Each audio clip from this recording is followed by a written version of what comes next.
За энэ гурвын курай гэдэг дүрмийг хэдүүлээ үзье. За энэ дүрм нь яадаг дүрм бэ гэвэл ямар нэгэн юмны хэмжээг заахта ерөнхийдөө бол хэлдэг. Одоо жишээ нь бүр ингээд алхаж чадахгүй бодлоо би ядарсан байна гэдгийг арукенай курай гэж хэлэх байхгүй юу. За яг ингэж яг тэгж чадахгүй болтлоо ч юм уу юмны хэмжээг нөгөө үнэндээ ийм хэмжээнд гэж хэлэх үед курай болон гурайг ашигладаг гэсэн үг. За хэдүүлээ тэгвэл Японы тайлбарыг нь харъя л да тий. За соно тэйдоが高い低いことを強調する。気持ちや動作がどれくらいか表す。자, 선호 태도가高い,低い 것도 기억자수로 тэр хэмжээ нь хэр өндөр болон өндөр болон намхан сул гэдгийг одоо илтгэнэ гэж. За кимочия дооса. Кимочи гэдэг маань болохоор сэтгэл хөдлөл, сэтгэл, дооса буюу үйл хөдлөл одоо хэрэг хэмжээтэй бас ингэж заана гэж байгаа. За монголоор орчуулсан хэлбэрийг харах юм бол орчим, хүрэх, зэрэг гэдэг юм төвшин болон хэмжээ заах үед ашигладаг гэж байна. За хэдүүлээ рэбүн хараад ирэх юм бол илүү ойлгоно гэж бодож байна. За сэцүцоку буюу катачиг нь хэдүүлээ харъя. Доши болон икэйоши. Доши гэдэг маань нэр үг болон икэйоши буюу тэмдэг нэр. Ирийн фүцүкэй. Курай, унгурай. Орно гэсэн үг. За мэши. Тэр нэмэх нь курай, гурай. За курай гэдэг маань яг адилхан шүү. Яг адилхан утгатай. За нэг нь болохоор илүү ерөнхийдөө бол адилхан. Японочдын ер нь хамаагүй ашигладаг. Бичгийн хэлэнд ч байсан, ярианы хэлэнд ч байсан. Ер нь бол хамаагүй ашигладаг шүү. За на кэйоши буюу на тэмдэг нэрийн нааг нь бичээд шизукана байх юм бол наатай нь хамт бичнэ гэсэн үг. Тэгээд курай ашиглана гэсэн үг. За хэдүүлээ рэбү хэлээд харъя. JLPT 合格したときは飛び跳ねるくらい嬉しかったです。자, GLPTに合格したときはбуюу GLPT-гээд одоо Японы шалгалтанд тэнцсэн үедээ тоби ханеру гэдэг маань болохоор өсөрч харах гэсэн үг. Өсөрч харах. Курай бүр өсөрч хараймаар их урэшикатта дэс буюу баяртай байсан.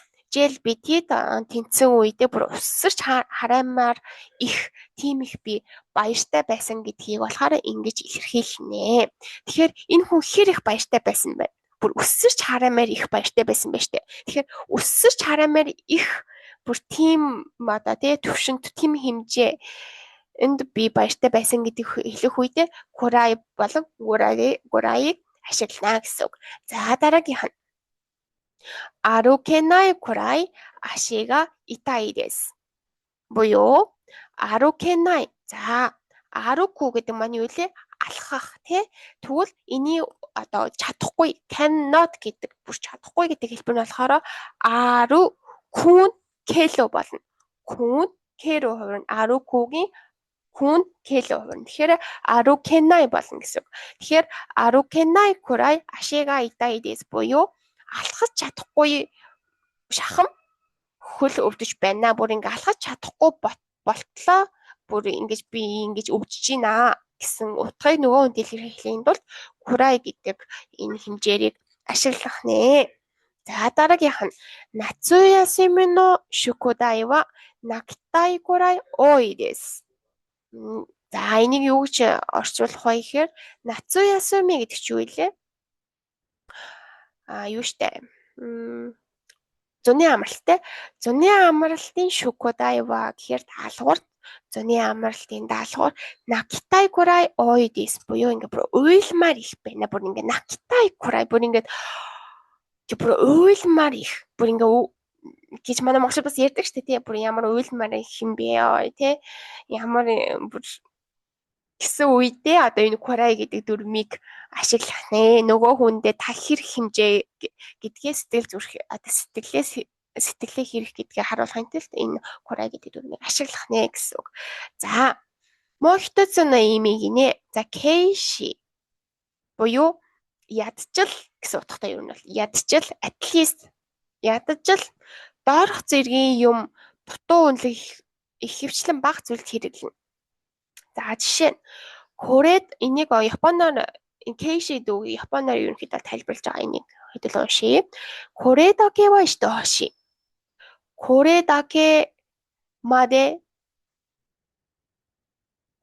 はできる гэж байна. За, ядчил энийг одоо тий хийгээд одоо хийлгүүлмээр байна. してほしい. Ядчил энийг хийлгүүлмээр байна. Ядчил тий ядчил юм жижигхэн юмыг хийж чадна ч юм уу тий ингэж ойлгоно гэсэн. За, хэдүүлээ энэ жирээ буу харъя. 日本に住んでいるならひらがなぐらいは覚えましょう. буюу энэ ва байсан ч болно байхгүй байсан ч болно. За, 日本に住んでいるならбуюу энэ чи住んでいるгэдэг амьдрах гэсэн үг те. Японд амьдарч байгаа юм бол нара гэхээр юм бол тэгж байгаа юм бол ингэж байгаа юм бол болно.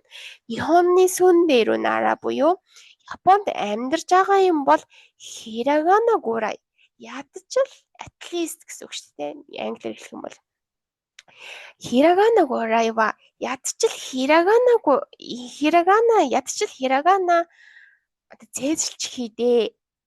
Зээжлж хээ гэсэн утгатай. Энийг одоо шинэ нэг багш хэлж байгаа байхгүй юу? Сурагчтай. Гадаад сурагчтай.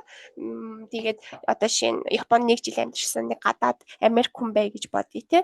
Тэгсэн чинь хирагана уншиж чадахгүй байлаа гэж бодъё. Хирагана уншиж чадахгүй. Тэгтээ Японд аль хэдийн 1 жил амьдарчихсан.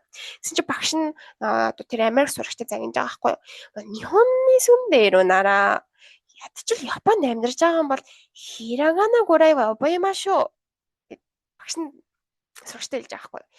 Ядчил Японд амьдарч байгаа юм бол хираганаж болтгоо зээжлж эхэлтэй.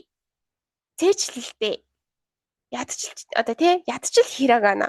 Тэ энэ чинь бүр минимум байх хэвээр мэдээж энэ зүйл штэ гэдгийг хэлж байгаа гэсэн үг. Окей. За, дараа нь рэ 2 буюу рэ бун 2-ыг хэтэл харъя. 小学生でもこの計算ぐらいはできるよ. 計算. За, 計算гэдэг маань болохоор юу вэ? Тооцоо одоо 1 дээр нэмэх нь 1 тий 2 дээр нэмэх нь 2 ч юм уу амархан бодлогыг хэлж байгаа. За, шоугакусей гэдэг маань юу вэ? За, би нэг үсэглэлийн манайх мэдэхгүй байж магадгүй. Шоугакусей буюу ши жижиг ёо угакусей. Шоугакусей буюу бага ангийн сурагчийг хэлж байгаа. Шоугакусей дэмо бага ангийн сурагч хүртэл この計算ぐらいはできるよ. Энэ бодлогыг бол бодож чадна шүү дээ. Одоо жишээ нь та одоо тий найз чинь 2 4 8 гэж мэдэхгүй байх юм бол та найздаа хэлж болно шүү дээ. Яачлаад манайд чинь бол бага ангийн сурагч хүртэл бодож чадчих байгаа ч одоо арайчтэй гэж хэлэх үедээ болохоор шоугакусей дэмо коно кейсэн гурайва ядчил нэг ийм бодлогыг бол бодож чадна шүү дээ гэж хэлж байгаа гэсэн үг. Окей. За, дараагийнх нь болохоор яг энтэй адилхан ходо гэдэг дүрэн байдаг байхгүй юу? Ходо. За, энэ ходо гэдэг дүрэн нь болохоор илүү албан бичгийн хэл харьцуулал дээр хэрэглэгддэг юм байна. Илүү албан бичгийн хэл дээр харьцуулал дээр хэрэглэгддэг. Одоо жишээ нь харьцуулал гэдэг нь ингэсэн үг.